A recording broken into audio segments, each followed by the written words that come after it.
Hi, I'm David Jacobson, and Communities and Schools of Chicago asked me to talk to you about my writing career and my career path. It started, as you can see, I love the Cubs, I love sports. When I was a kid growing up in Skokie, I really wanted to be an athlete, but it became pretty apparent pretty quickly that that was not going to happen. So I decided that I would become a writer. When I was in high school, I had some writing talent recognized by one of my teachers, and they put me into an accelerated writing program, which is one of the best things that ever happened to me. I got encouragement from my teachers, which is so important, and hopefully you're getting encouragement from your teachers, and you'll take advantage of that. Take every opportunity to learn the things that are going to make a big difference in your life now and later. So as I started getting into writing, it was all different kinds of things, not just sports. I also got really interested in poetry and all different kinds of literature.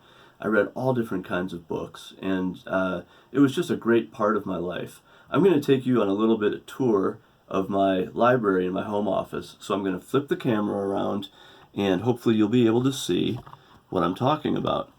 So this is one of my library shelves. These are some of the most important books in my life. And as you see going down, some of them are fiction, some of them are novels, some of them are poetry, some of them have to do with Native Americans, some of them are reference books, all kinds of things like that.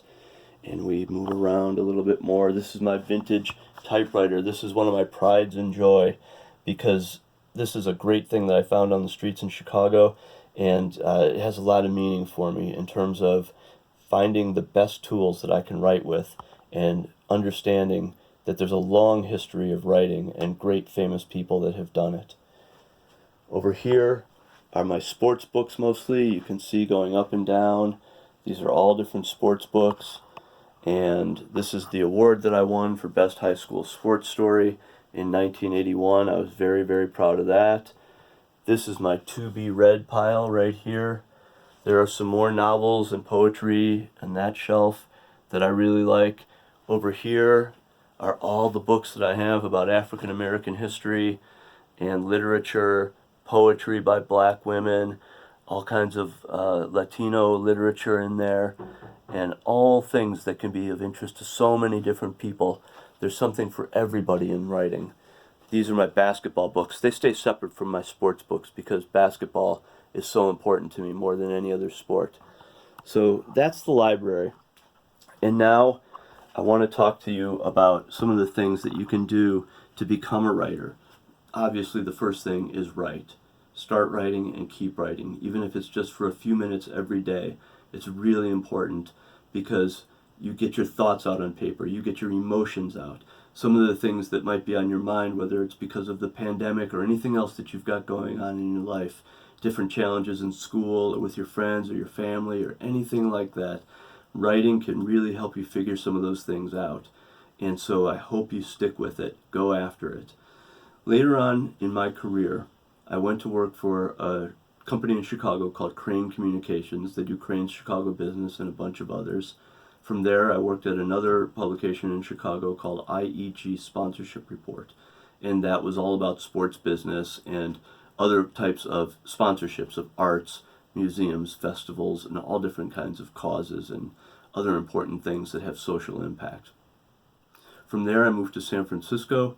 I worked for a long time for an organization called Positive Coaching Alliance, and there the writing involved their website, their newsletters, their media relations, and all different sorts of writing, blogs, and opinion pieces, and things like that, working with newspapers, magazines, so that we could spread the word about our organization and what we were trying to do. Now I'm out on my own. I have a company called Inkflow Communications. One of my clients is Fit Kids, which is a partner of Communities and Schools of Chicago. And I also got to do something really important to me, and that was to write this book. This is a fictional account of my childhood in Skokie and Chicago as a Cubs fan in the 70s. It's a very fun book for me to write. I really enjoyed it, and it was a dream come true to finally be able to do this. I hope you stick with your dreams when it comes to writing or anything else you're into, and if I can ever help, I would be happy to do so. Thank you very much.